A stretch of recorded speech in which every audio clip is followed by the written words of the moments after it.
special good morning, good afternoon, good evening, wherever you are watching us from right now. I still go by the name of White Ebe, and today's episode of the program promises to be different because I have a special guest today. And today we're going to have to look at something important that this present generation, in a way, will neglect. What are we looking at? We are looking at the topic today. It says the importance of keeping marriage vows.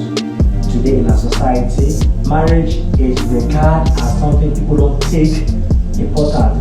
But today, we're going to have another side of a big lesson that will be coming from my special guest for today. Then when we go, you get to hear more on the importance why we should keep marriage vows important. Why you should keep marriage vows as a secret. Yes, joining me today on the program is no other person than Reverend Father Dominic Okafor. Reverend Father Dominic Okafor is a Catholic priest and he's the associate priest of the Catholic Church of Annunciation, Aja in Lagos. Father, you are welcome to the program. Thank you very much. Okay, today we are going to look at the topic which says the importance of keeping marriage vows.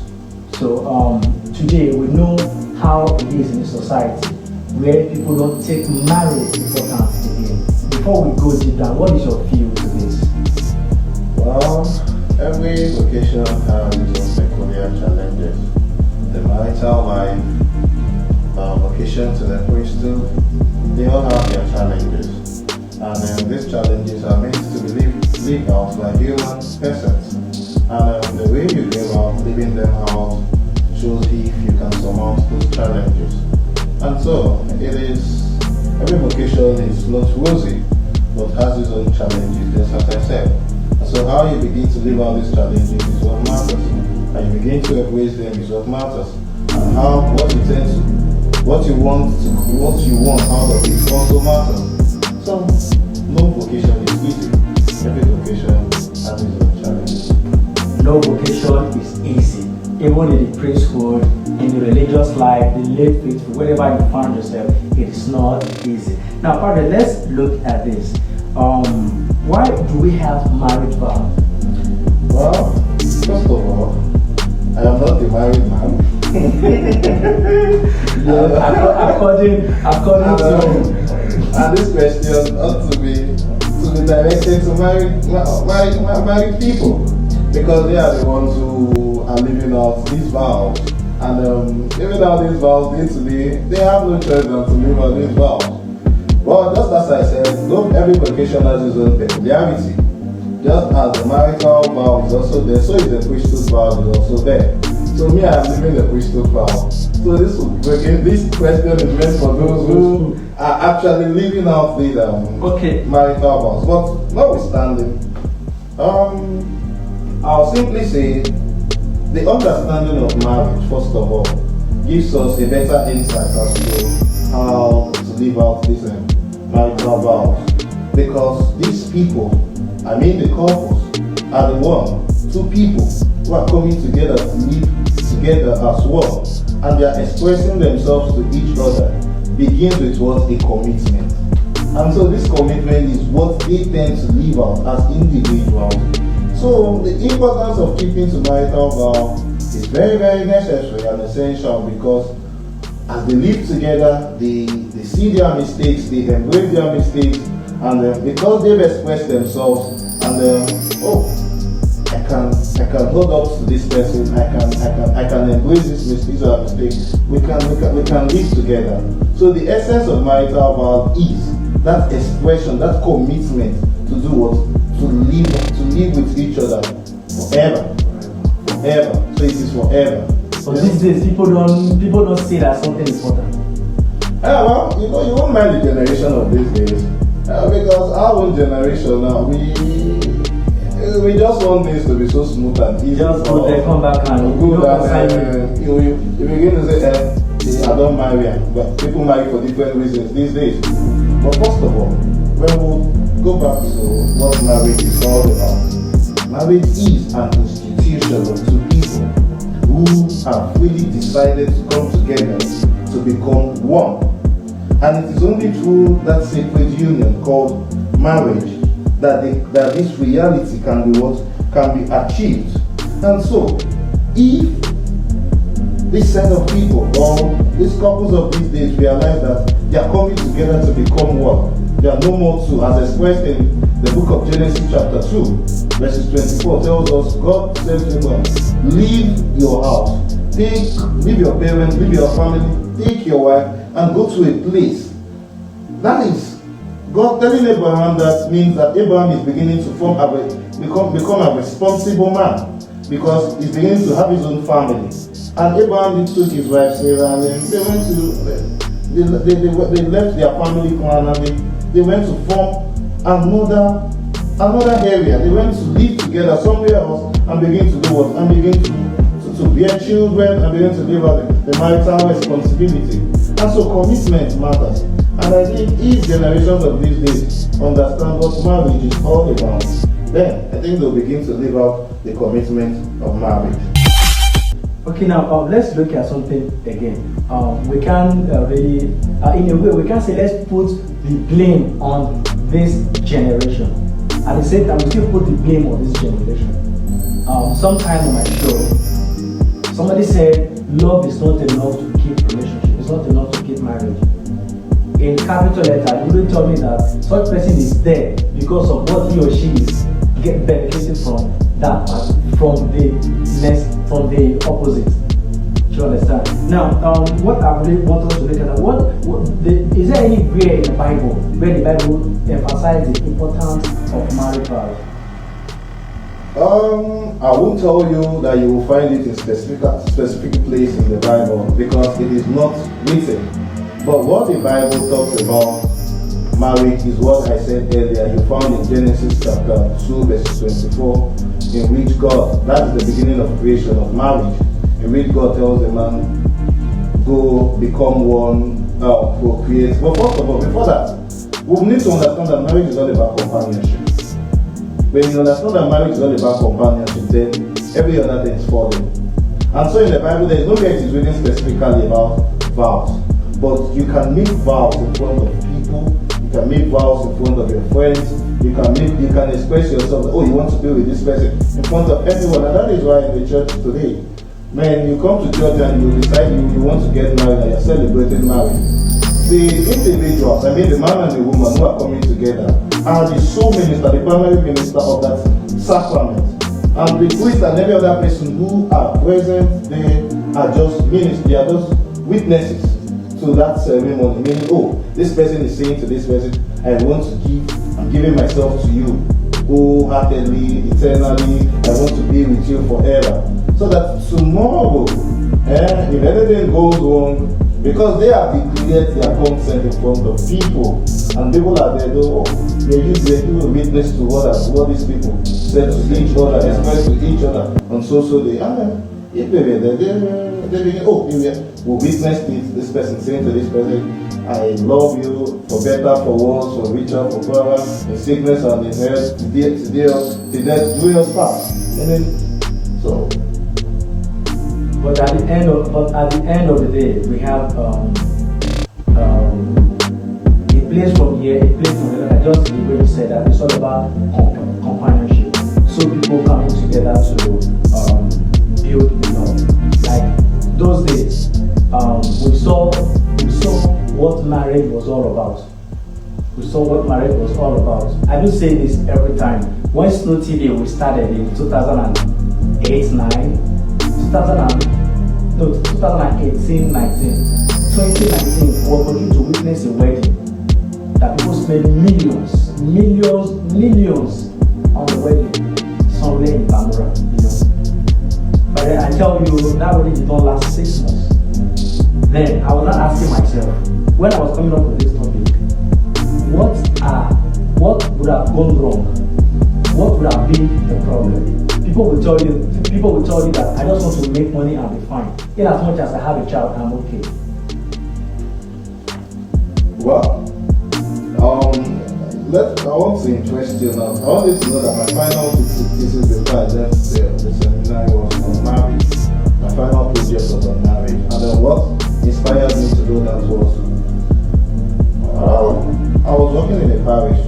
And had this tradition of going out every night to just walk around the compound and see, and then before going upstairs. And then one day I saw a woman coming out of the chapel. But before then, I was just by the side of the chapel and I saw her crying heavily. She was weeping. She was the only one there. That was about 10:30 thereabout.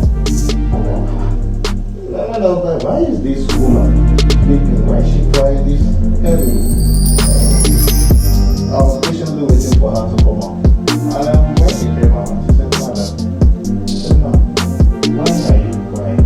He said, Father, I'm just married for 2 months. And then my marriage is about to crumble. And I was like, wow. So I asked, so in details, can you tell me what happened? He said, Father, please can I come and see you some other time? Because I was dressed on a cassock and everyone was well. So she actually thought I was a priest. And then I was just the next area. So after like 1 week, I saw the woman. And I was like, oh, so Father, that day I was crying heavily because my husband just came back from work and said he's no more interested.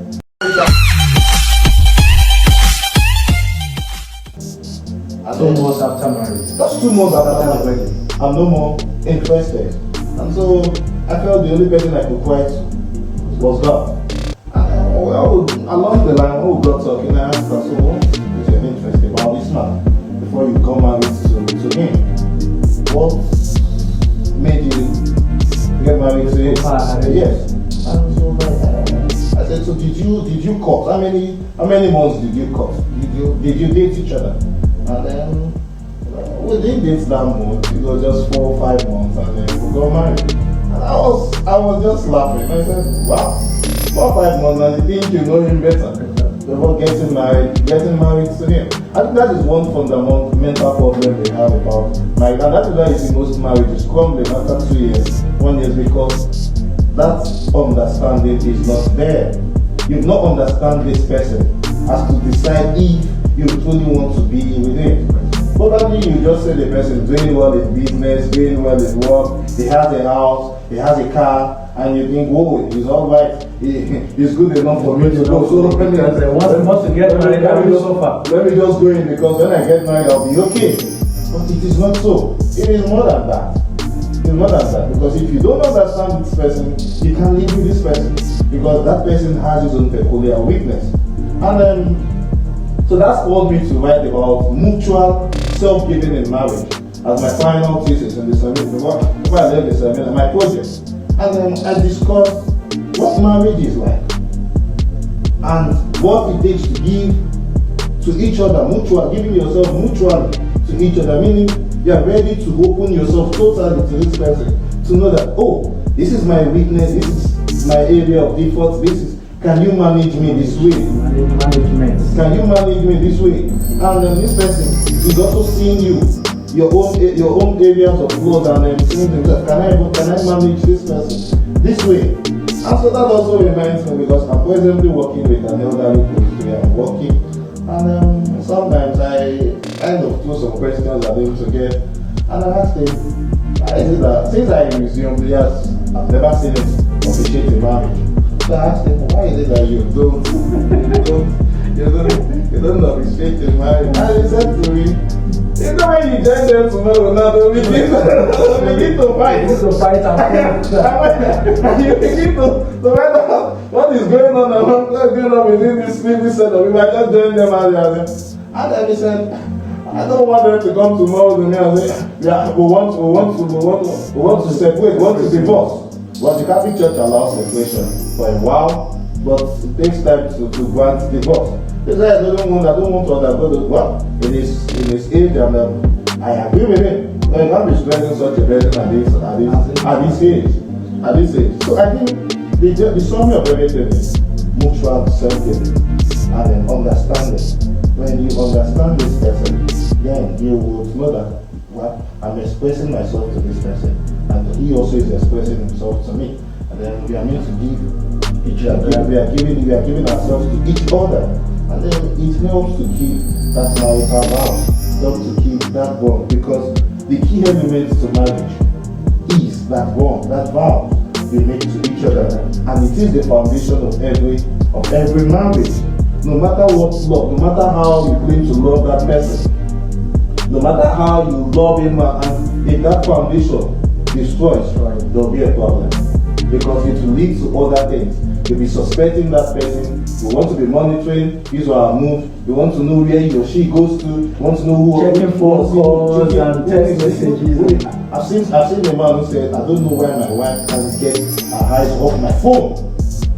That even if he's sleeping, the wife is trying to.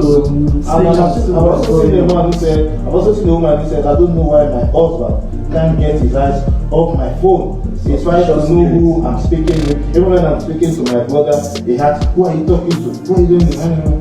So, but if it is a female gender, it doesn't ask such questions. So I think it has to do with mutual self-giving. So when you give yourself totally to each other, then that vows of saying, I want to be with you, I want to remain with you forever, you will better appreciate it and value it more. But sometimes studies will say that the whole lifetime is not enough to understand human beings. That is why, like this morning, I was asking someone who I think who have been married for over 15 years, 16 years, and he was joking. I said, you are keeping to your vows. He said, brother, it is because I see myself and my husband as if you are still dating from the very day we started dating. So I said, even now he said, you're still dating. I just smiled and laughed. I just laughed and said, oh, so you're still dating? He said, yes. Meaning they're still studying each other. They're still studying each other and they're still bearing with each other. But one thing I don't advise people is jumping into marriage early. Because so many of our young girls today and our young men today, they jump they get into marriage without knowing what they are getting into. And then when after the whole ceremony, after the whole celebration, you begin to live out the life. That is where the challenge comes. The truth comes out. The truth begins to come out. You begin to see the reality of this person and the reality of this person. So if that vow is expressed well, with a better understanding, then it will keep their union going. Both of them will know that yes, we are meant for each other, and we are meant to support each other, we are meant to collaborate with each other, and we are meant to live our responsibility together, not individually.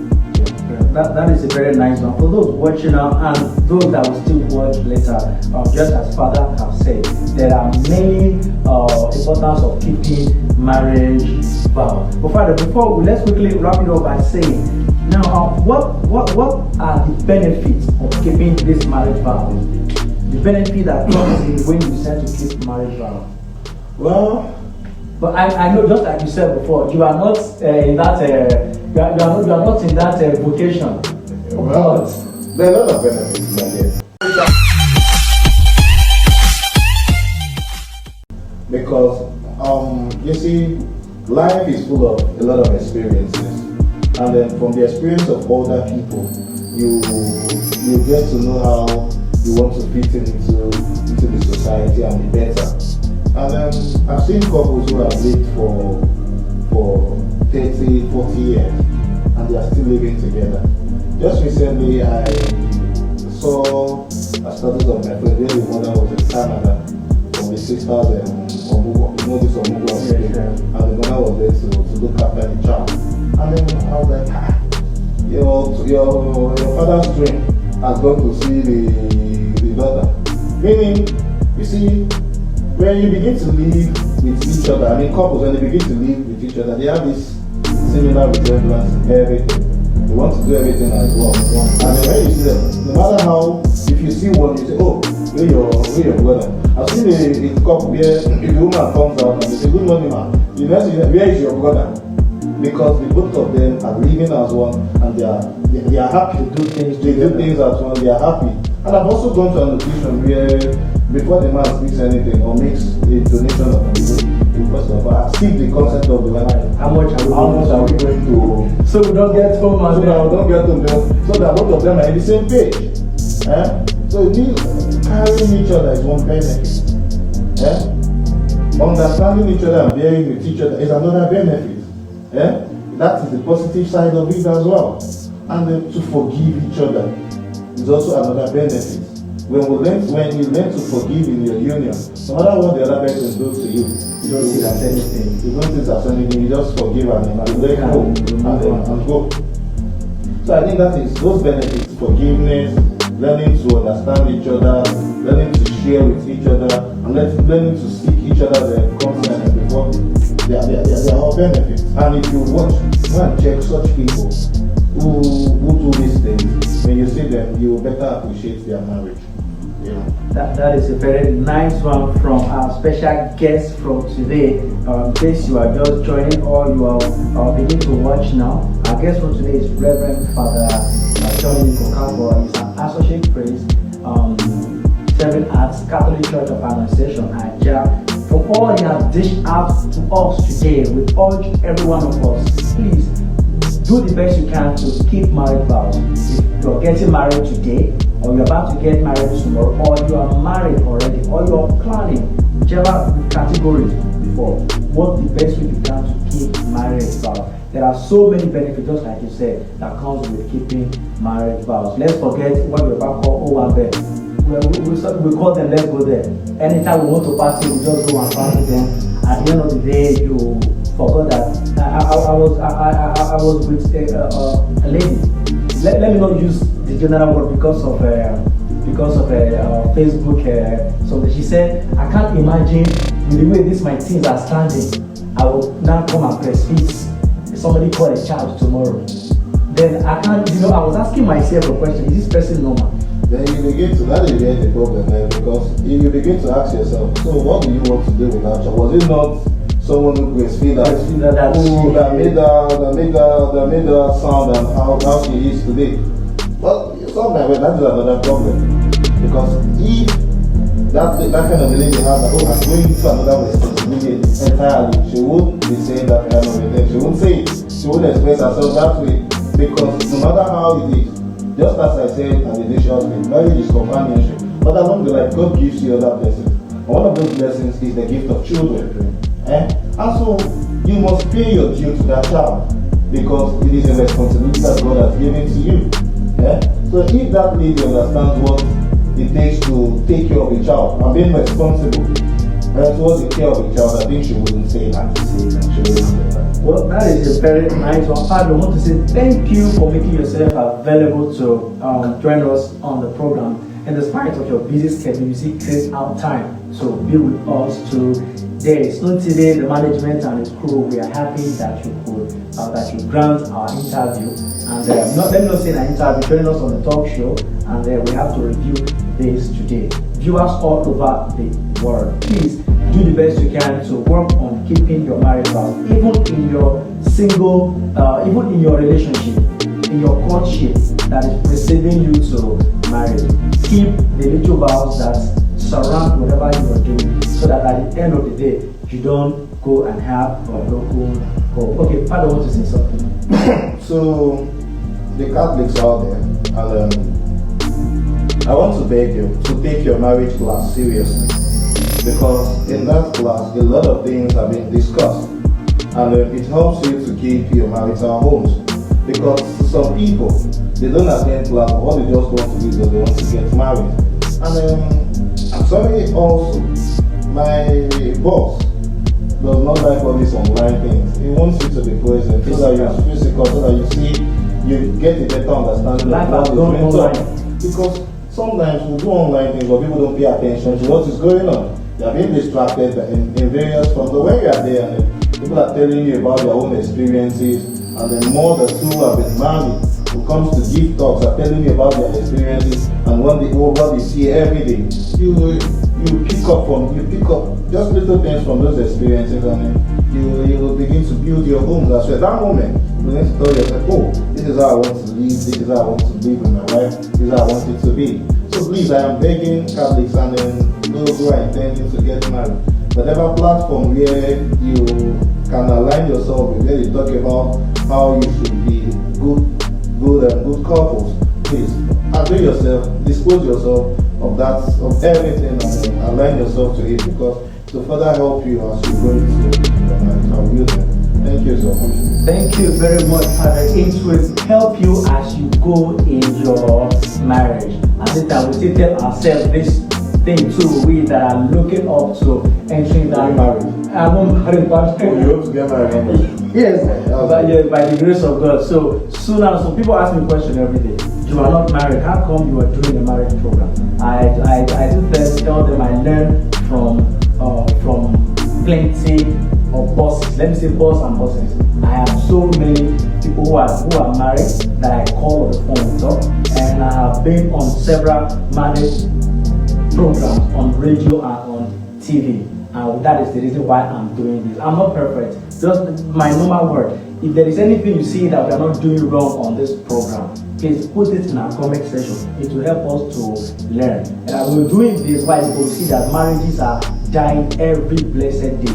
People spend money. People don't really take serious the reason for the marriage and the reason for the union. So this is the little way we can help those who are facing one or two challenges. And if you still want to reach us, you can send us a direct message. Then you request for our WhatsApp number. We'll give that out. Then we also do counseling for marriage and relationship as well. Yeah, Pablo, I want to say a very big thank you again for coming on the program today. At this junction, we want to wrap it up on today's episode of Marriage and Relationship Clinic with Sir White on Snow TV. Join us every weekday from 9 a.m. to 10 a.m. while we bring you newspaper review on the Breakfast Show. Then other programs with sports show with Breezy, the fashion program with Bookie, Inside Lagos with Sophia, and also my Able Boss Ladies program, the Celebrity Gist with Tina. All this thing comes on our honorable program Snow TV. Please do the best you can to help share this video and we want more voices to get to hear what we are doing here and know more about Snow TV. Check out the latest news on our website at www.snowmultimediatv.com. Follow us all our social media platforms: Facebook, Instagram, YouTube, Twitter, TikTok, LinkedIn, and official Snow TV. At this junction, we say stay blessed and God bless. Bye-bye. Bye-bye. The program still remains the Tales on Snow TV with the White, or you can also copy Mr. White. You can leave your comment on our comment section, and don't forget to help subscribe to our channel on Facebook, Instagram, YouTube, TikTok, and official Snow TV. You can check out for the latest news around the world on our website at www.snowmediatv.com.